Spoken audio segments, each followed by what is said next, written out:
मेरे प्यारे साथियों, इस्लाम के अंदर पूरे के पूरे दाखिल होने का मतलब यह है कि ये समानता भी दिखलाना पड़ेगी, ये बराबरी भी दिखलाना पड़ेगी।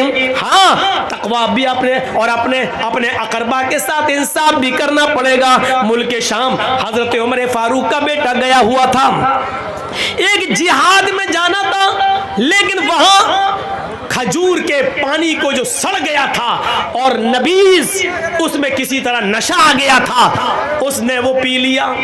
हजरत उमर फारूक के बेटे ने पी लिया। पीने के बाद उमर फारूक के बेटे को नशा आ गया।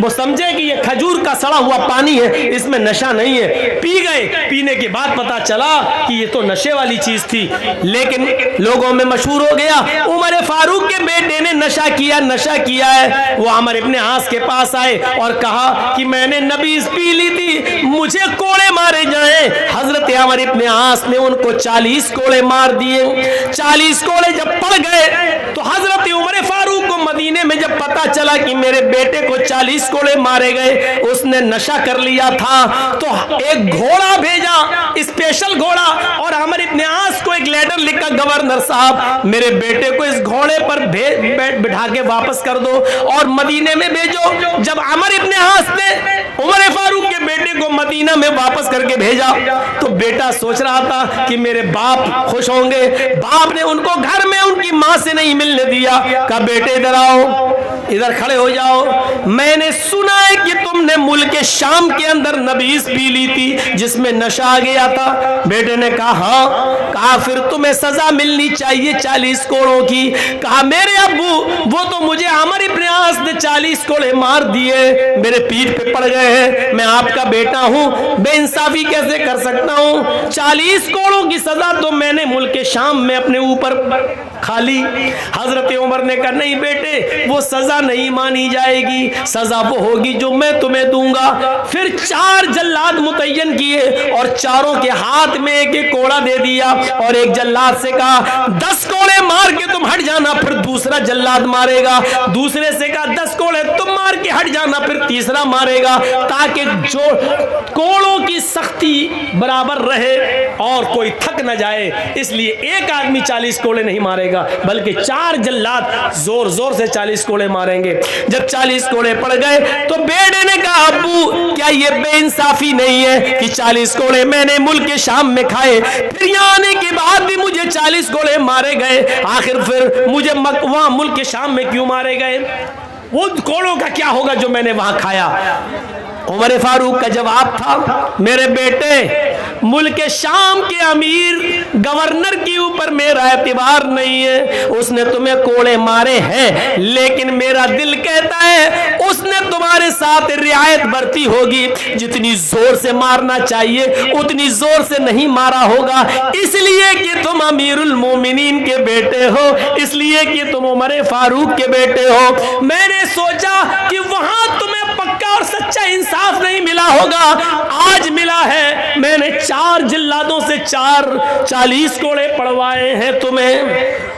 ये थे मुस्लिम। इस्लाम के अंदर इनको कहा जाता है कि ये पूरे के पूरे इस्लाम के अंदर दाखिल थे। हमारी बॉडी पर चंद दीनी काम हो गए हैं, लेकिन हम जड़ से मुसलमान नहीं है, हम अपनी बुनियाद से मुसलमान नहीं है, हम अपने रहन सहन से मुसलमान नहीं है, और यहाँ हमें बुनियादी तौर पर मुसलमान बनना है। और इस्लाम के अंदर हमारा रहन सहन ऐसा होना चाहिए, इस्लाम के अंदर हम ऐसे घुल जाएं, इस्लाम के अंदर ऐसे दाखिल हो जाएं। मिसाल दे रहा हूँ, ज़रा सुनिए। पानी का एक गिलास है, जग है हमारे पास, लोटा पानी का एक जग है, और एक पत्थर है हमारे हाथ में। इस पत्थर को पानी में डाल दिया और रख दिया। 2 दिन के बाद आप देखेंगे तो पानी में वो पत्थर पड़ा हुआ नजर आएगा। आप चाहें तो हाथ डालकर पत्थर को निकाल सकते हैं और बाहर फेंक सकते हैं। पानी में आपने एक पत्थर डाला, 2 दिन के बाद आपने उसको निकाल दिया, इसका मतलब क्या हुआ? इसका मतलब यह हुआ कि पानी ने पत्थर को कबूल नहीं किया और पत्थर ने पानी को भी कबूल नहीं किया। जब तक डला था, जब चाहा उस पत्थर को पानी से बाहर निकाल के फेंक दिया। ऐसा हमारा इस्लाम से ताल्लुक़ नहीं होना चाहिए कि जब चाहो तब घुस जाएं और जब चाहे कोई हमें इस्लाम से बाहर निकाल कर फेंक दे। ऐसा नहीं होना चाहिए इस्लाम के साथ हमारा ताल्लुक़। जरजीत साहब के पास पानी का एक जग है।